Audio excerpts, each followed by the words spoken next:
SSC MTS recruitment notification release हो गया है। कल रात को ये नोटिफिकेशन रिलीज हुआ। यहाँ पर ये इसका नोटिफिकेशन है। सबसे पहले हम इसकी इंपॉर्टेंट डेट देखेंगे।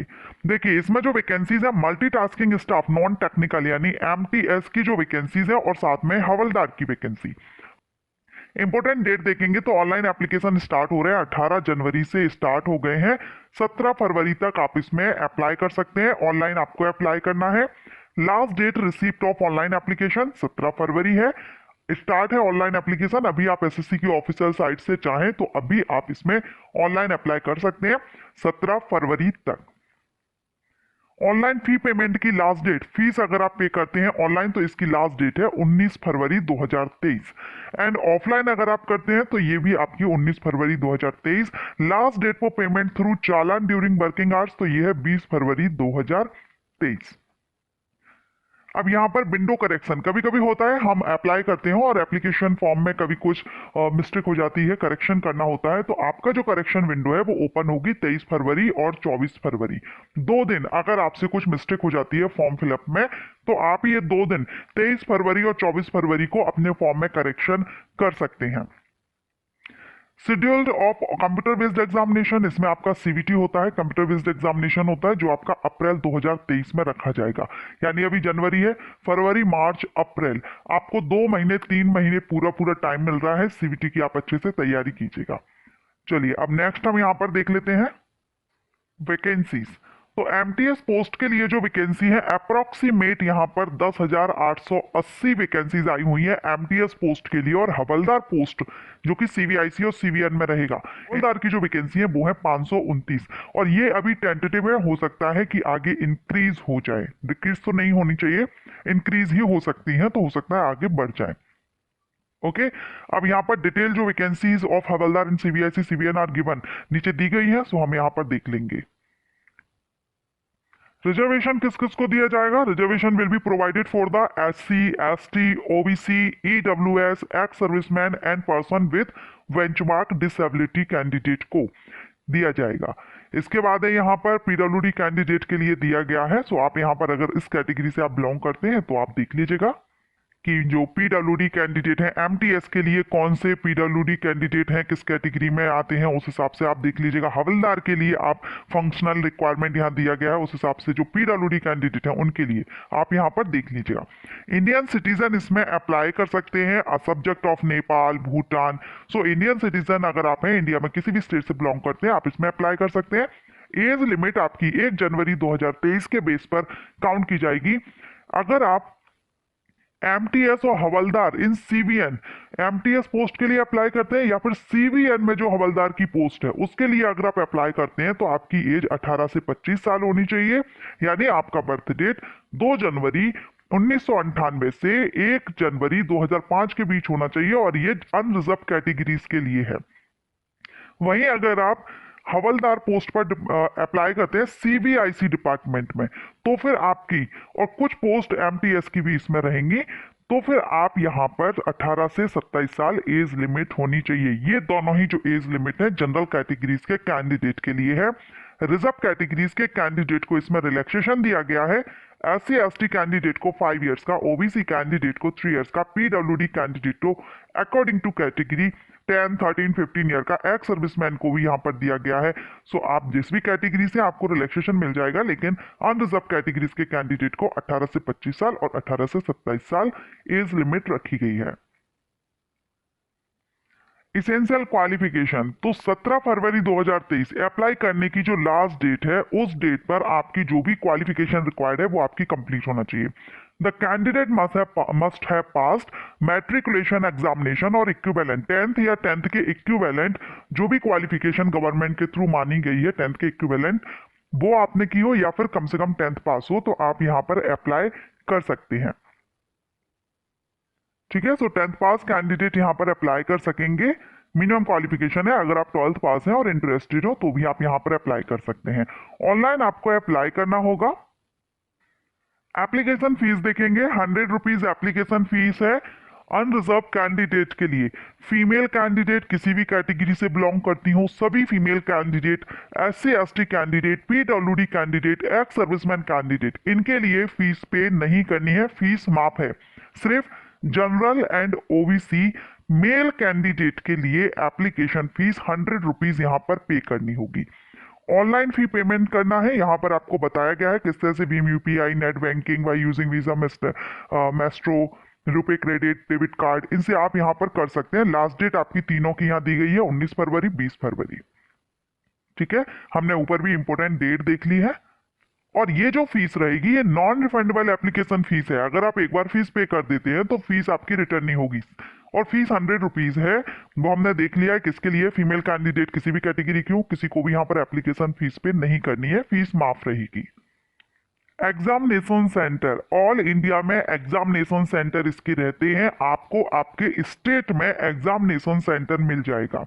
यहाँ पर आप देख रहे हैं एग्जामिनेशन सेंटर्स, सेंटर के कोड दिए हैं। जब आप फॉर्म फिलअप करेंगे तो ये कोड भी आपको भरने होंगे। जैसे अगर आप भागलपुर भरते हैं तो उसका ये कोड है 3201, ये आपको कोड फिल करना होगा।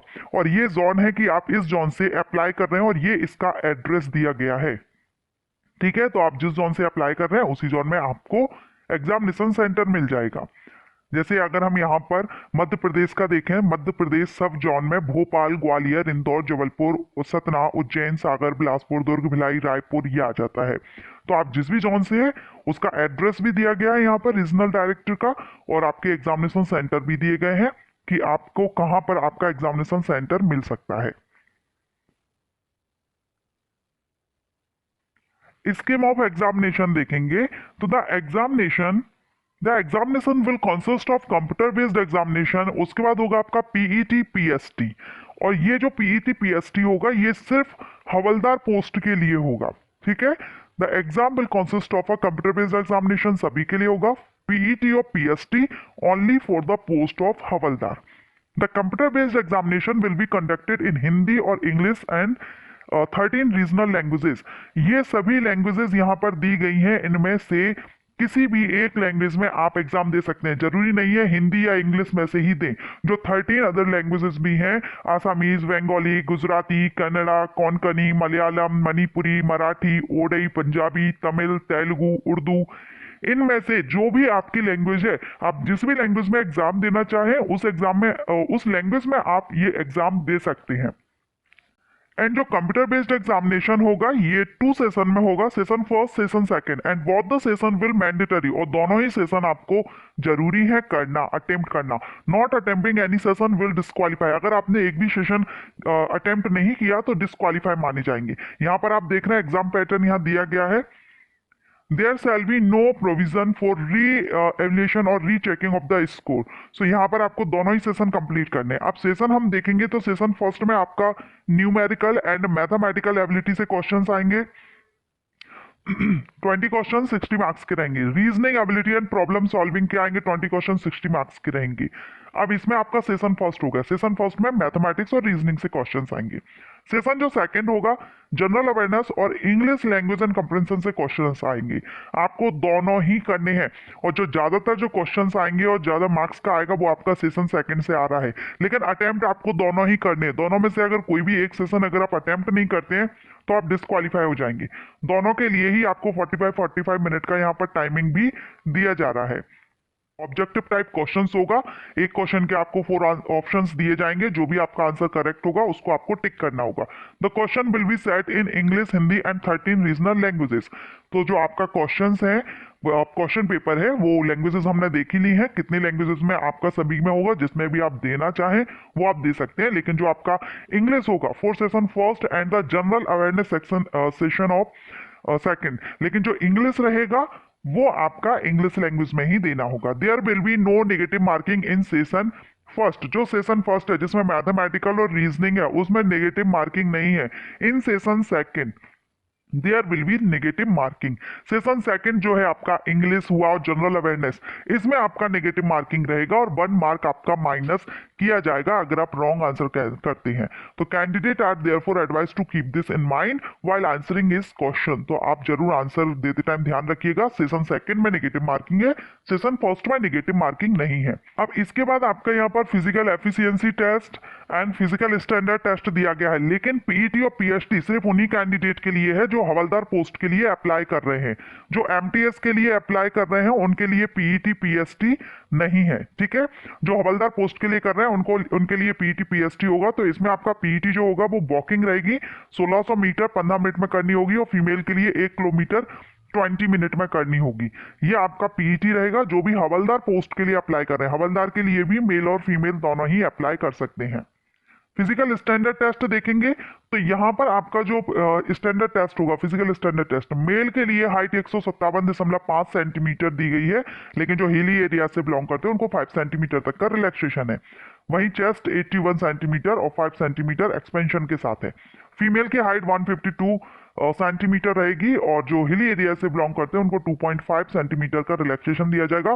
कम से कम 48 केजी फीमेल कैंडिडेट के लिए वेट यहाँ पर रखा गया है। अब जो आपका पीईटी पीएचडी होगा, ये जो एग्जाम है वो सीवीआईसी और सीवीएन के द्वारा कंडक्ट कराया जाएगा, वेरियस सेंटर्स में कराया जाएगा। ये एसएससी के द्वारा नहीं होगा, ये सीवीआईसी और सीवीएन के द्वारा कराया जाएगा। सो इसके एग्जामिनेशन जो सेंटर है वो आपको बाद में बताए जाएंगे। ओके, अक्रॉस कंट्री यानी ऑल इंडिया में कहाँ आपका सेंटर होता है ये आपको बाद में इन्फॉर्म कर दिया जाएगा।